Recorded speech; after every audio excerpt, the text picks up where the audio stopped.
All right, let's just jump right in. What if I told you that the speed you read at, well, it isn't set in stone?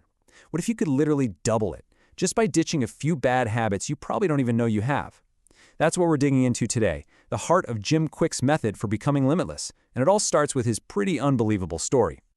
I want you to just picture this for a second. You're 9 years old, and your teacher, in front of everyone, calls you the boy with the broken brain.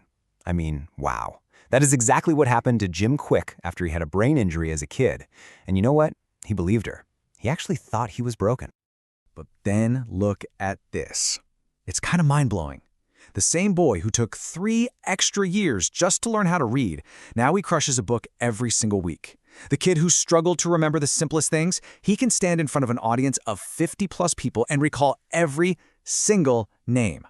So the question is obvious, right? How on earth did he pull off a transformation like that? And his whole journey uncovered this really simple but honestly profound truth. It turns out our struggles with learning, especially with reading, they're not what we've been told they are. It's got nothing to do with being born with some kind of learning limit. So if it isn't our brain's fault, then what is it? What's the invisible roadblock that's putting a speed limit on your reading right now? And here it is, the core idea in a nutshell. The problem isn't your hardware, your actual brain. It's the software you're running on it. Think of it like an outdated operating system, one you probably downloaded back in first grade and just never updated. So Kwik breaks down the fix into this super simple, elegant framework he calls the 3 M's. First up is your mindset, what you actually believe is possible. Then comes motivation, your why, the reason you have to do it. And only after you have those two locked in can you really apply the method, the how you actually do it. It's a powerful little formula.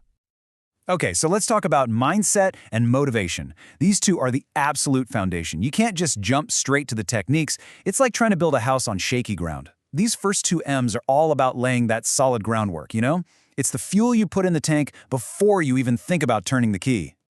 And this quote from Jim Kwik just nails that first M on the head. When you fight for your limitations, you get to keep them. Wow, think about that. If you tell yourself, I'm a slow reader, guess what? You'll be a slow reader. You're proving yourself right.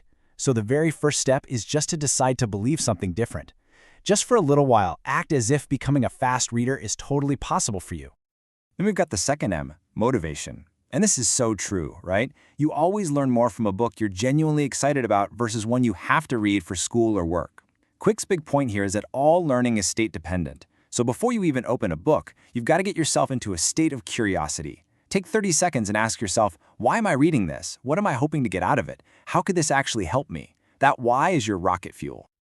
All right, so once you've got your mindset and your motivation fired up, now we can get to the good stuff, the method. This is where we start uninstalling that old clunky software. Kwik points to 3 specific bad habits, things we were all taught as kids that are just absolutely kneecapping our reading speed as adults. First on the chopping block, regression.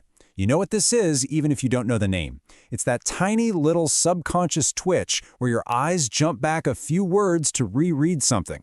Every time you do that, you're slamming on the brakes. It just completely shatters your flow and kills your reading speed.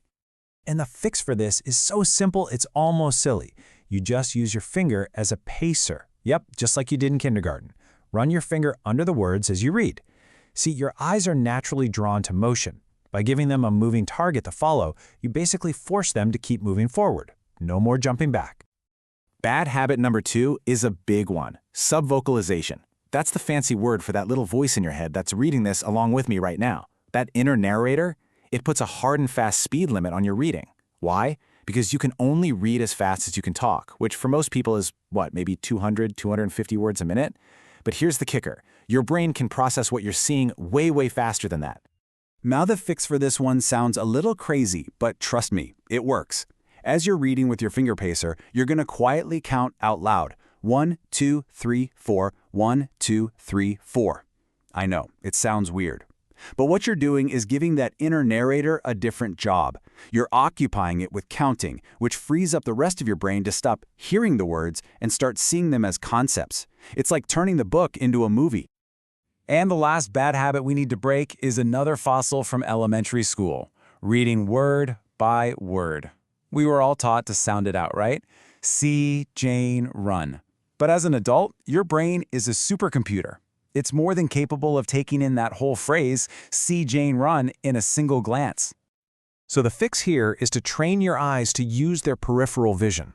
Instead of laser focusing on one word at a time, you want to kind of soften your gaze and start taking in chunks of words, 3, 4, even 5 words at once. The goal is to stop reading words and start absorbing ideas. So let's do a quick recap. Problem 1, your eyes jump back. The solution, use your finger as a pacer. Problem 2, you're saying the words in your head. The solution, count out loud. And problem 3, you're reading one word at a time. The solution, use your peripheral vision to see chunks. See? 3 major roadblocks and 3 surprisingly simple fixes. Okay, so knowing all this stuff is great, but theory is one thing. Putting it into practice is what really counts. And that's where Kwik makes it super easy. He's turned all of this into a simple, concrete challenge that, seriously, anyone can start doing, like today. And get this, all it takes is 20 minutes. 20 minutes a day, that's it. That is literally less time than it takes to watch an episode of your favorite show on Netflix. For just 20 minutes, you're committing to building that speed reading muscle. And here's your workout plan. It's super structured. You start with 1 minute just asking those why questions to get motivated. Then, you do 10 minutes of a special speed drill to really push your limits. And after that, you spend 3 minutes practicing each new skill, 3 minutes with the pacer, 3 minutes counting out loud, and 3 minutes working on seeing word chunks. It's a focused, step-by-step way to basically overwrite those ancient bad habits. Look, at the end of the day, this whole thing isn't really just about reading faster. It's about showing yourself that the limits you think you have, they're not permanent. They're negotiable. Yeah, it might start with reading, but who knows where it ends? So the real question to ask yourself is, what's the first limit you're going to break?